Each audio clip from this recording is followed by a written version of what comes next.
बिस्मिल्लाहिर्रहमानिर्रहीम। दोस्तों, ये है जिसको ख्योड़ा कान भी कहते हैं, जिसको नमक की कान भी कहते हैं, जिसको सॉल्ट रेंज भी कहते हैं।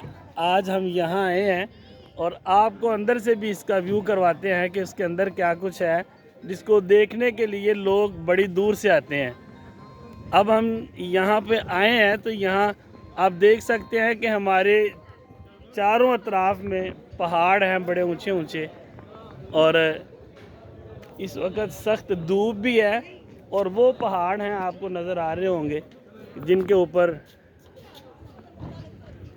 हमें दिखाई दे रहा है कि वो देखें, इसको आगे भी देख सकते हैं। ये वाला,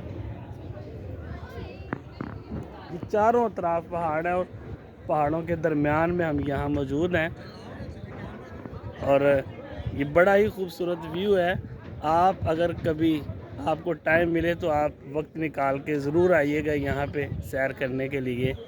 इसको ख्योड़ा पहाड़ भी कहते हैं, सॉल्ट रेंज भी कहते हैं और नमक की कान भी कहते हैं।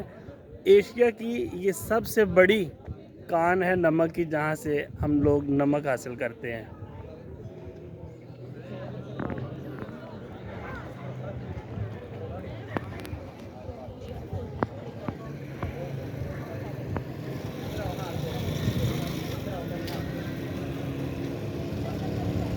देख सकते हैं कि लोग यहाँ पे दूर दूर से सैर करने के लिए आए हुए हैं। इधर आओ।